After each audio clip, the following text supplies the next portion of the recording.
Bienvenue pour les actus, nous sommes le vendredi 30 avril 2021.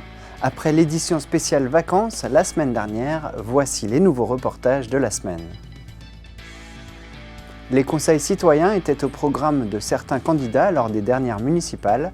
À Gundershofen, cela devient concret avec une première réunion en visio pour défricher le terrain. Sur plus de 600 km, le jeu de piste du club vosgien permet de découvrir ou redécouvrir les sentiers de notre région. Les membres du club nous donnent les modalités pour participer. On se balade à la Wasembourg, petite excursion au château pour tout savoir sur les futurs travaux à venir, des travaux liés à la sécurisation et à la conservation du site historique. Les citoyens ont envie de s'impliquer dans la vie municipale sans forcément être élus. C'est possible de plusieurs manières. La dernière fois, c'était avec le diagnostic en marchant. Aujourd'hui, extrait de la visioconférence entre habitants de Gundershofen. Écoutez, moi je vous remercie. Premier conseil citoyen en ligne le vendredi 16 avril. Mise en place par la municipalité lors d'une soirée, les habitants de Gundershofen échangent avec le maire. Dans un premier temps, les participants se présentent et reviennent sur quelques points abordés lors du diagnostic en marchant. Rémi Michael, responsable érosion à la Chambre d'agriculture d'Alsace, intervient notamment sur la problématique des coulées de boue. Au courant de la soirée, il présente les problèmes rencontrés rue du Sable à Gundershofen et aux entrées de Schirlenhof. Pour l'instant, on a rencontré l'exploitant, M. Klein. L'idée, c'était de tirer une noue. C'est comme un fossé accessible qui ne va plus entraîner toute cette eau qui vient d'ici vers la route. Mais par contre, on va entraîner l'eau. Donc, on va mettre un fossé, donc une noue en biais, pour renvoyer l'eau plutôt vers la forêt ou vers ce talbeck qui se situe derrière le village. On pourrait également compléter par la plantation de haies tout le long du fossé pour filtrer les éventuelles eaux de ruissellement qui pourraient encore se retrouver dans les fossés sur le côté. D'autres thématiques sont abordées. Un second diagnostic en marchant est prévu le vendredi 21 mai pour aborder les réflexions sur le quartier autour de la mairie. On est en train de travailler à la réalisation de ce qu'on appelle une charte urbaine. Alors, on n'a rien inventé, je vous rassure tout de suite.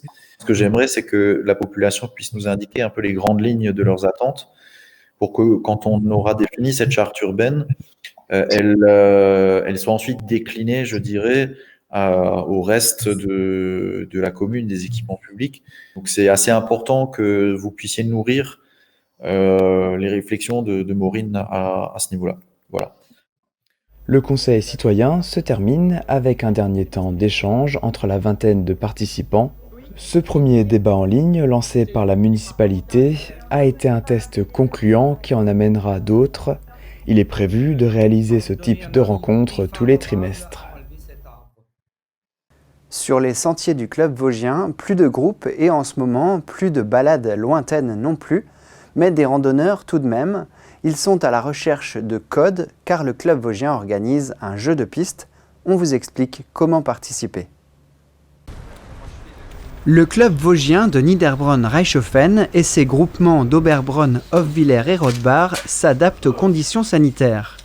Ils ne peuvent pas se promener en groupe comme ils en ont l'habitude, alors ils ont imaginé un jeu de piste pour inciter les familles et notamment les plus jeunes à parcourir leurs sentiers.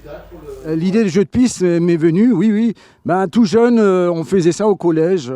Je suis originaire de Soultz-sous-Forêt et on avait les jeux de piste et je me suis rappelé de ça.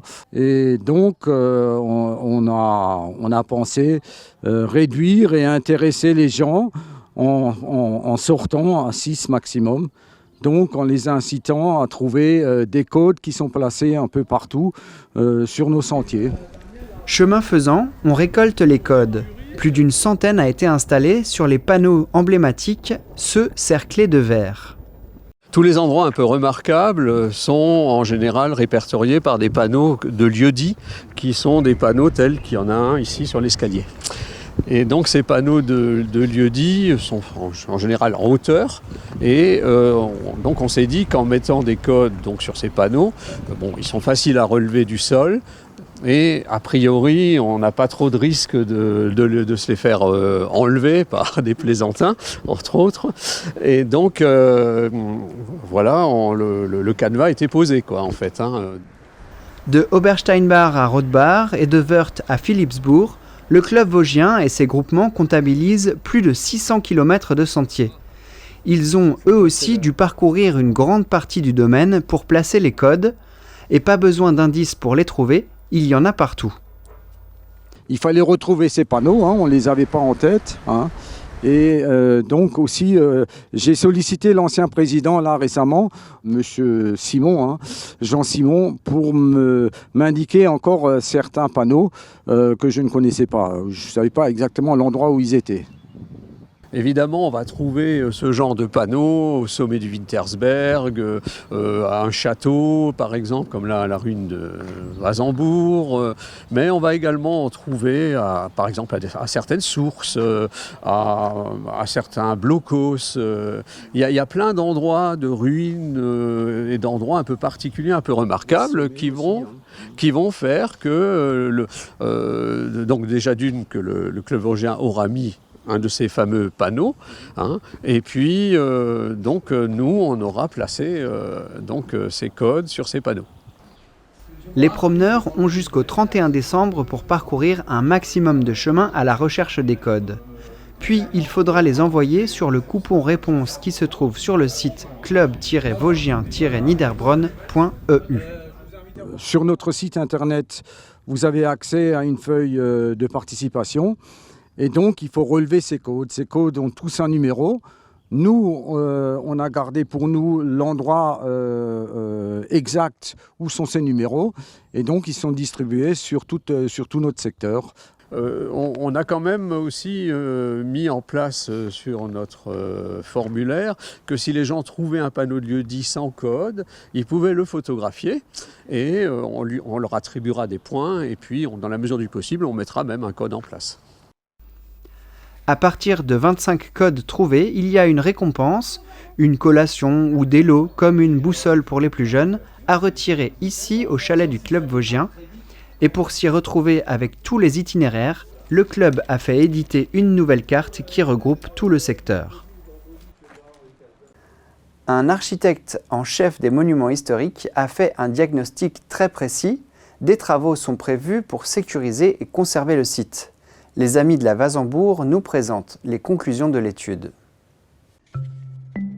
Le château de la Wasembourg est classé monument historique depuis 1896. Il a subi des destructions mais aussi diverses restaurations. L'association des amis de la Wasembourg entretient le château et ses abords. Avec la municipalité, ils ont contacté un architecte en chef des monuments historiques.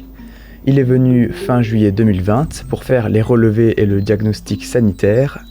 Les dégradations sont classées par ordre de priorité au niveau de la sécurité. D'abord, tout ce qui est lié aux pierres, aux moellons d'Arras, c'est-à-dire tout ce qui est au-dessus, qui subit en particulier beaucoup d'intempéries, le gel, la pluie, le vent. On voit qu'il y a beaucoup de végétation sur les parements verticaux aussi, qui pénètrent de plus en plus dans les interstices. On a aussi des fissures, alors des fissures qui sont structurelles. On a des fissures telles que ici, qui à terme peuvent faire tomber le rocher. On a des fissures dans les murs aussi et qui demandent à être purgées. On a aussi des choses qui sont moins urgentes mais qui dénaturent un petit peu le château, c'est-à-dire des maçonneries par exemple comme on voit ici sur cette cour basse. Ce mur, il est beaucoup plus étroit que le mur d'origine. De l'autre côté, il y a des pierres qui sont tombées en contrebas. Il faudra les récupérer et nettoyer aussi sur une hauteur d'environ 2 mètres pour dégager cette basse-cour ici. On retrouvera ce même type de problème sur la haute cour.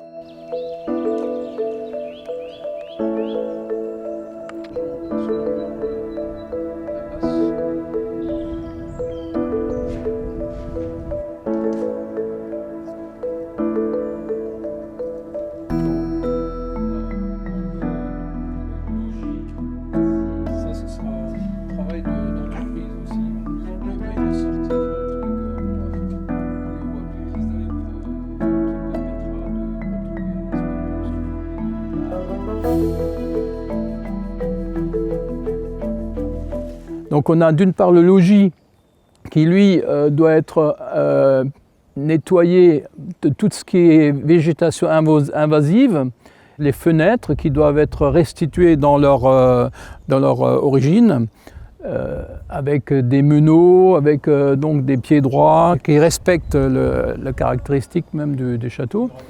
Et on a toute la partie sommitale, les murs d'Arras à refaire, quoi.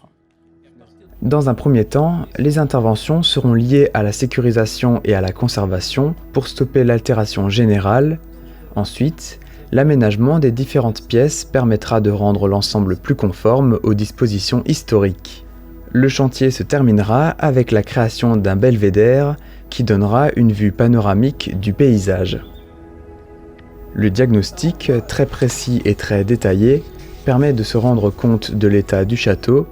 Il décrit en 2 couleurs les restaurations à entreprendre par l'association et celles par des entreprises qualifiées. Les Amis de la Vasembourg s'occuperont surtout de la cour basse, avec la continuité du mur sur toute la largeur.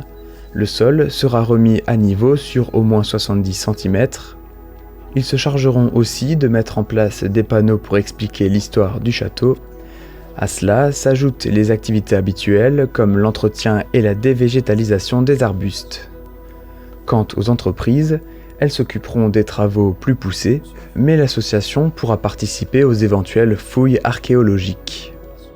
Coût global selon l'architecte, 1 250 000 €, un montant supérieur à l'estimation de l'association, mais qui permettra d'assurer la pérennité du monument et de rendre le site plus attractif. Niederbronn étant une ville touristique, les gens qui viennent visiter, pratiquement tout un chacun qui marche un petit peu, même si ça monte quand même un peu raide, aura à cœur de venir visiter le château. Et je crois que le fait de pouvoir accéder au-dessus, d'abord à la fenêtre avec les 9 lancelles et les 7 ogives, il y aura un accès à ces fenêtres-là, tout autour, tout le pourtour, et un accès juste dans la salle des gardes et au-dessus, ça donnera une attractivité supplémentaire pour venir visiter et admirer aussi le paysage autour. Désormais, c'est au tour de la commune de faire les demandes de subventions auprès des différentes structures. La première phase, en cours, est consacrée aux autorisations administratives avec les appels d'offres. Les travaux sont prévus en 2022 pour 2 ans. Et à l'issue, les Amis de la Vasembourg espèrent faire une grande fête. Merci d'avoir suivi ces actus. Dans un instant, la rediffusion de l'interview de la semaine avec Fanny qui nous parle de la maladie de Danone. Puis, si vous l'avez manqué, le 19 avril, regardez l'atelier de Chloé. Elle nous explique comment faire un petit bonhomme original. Passez une bonne semaine et à la semaine prochaine.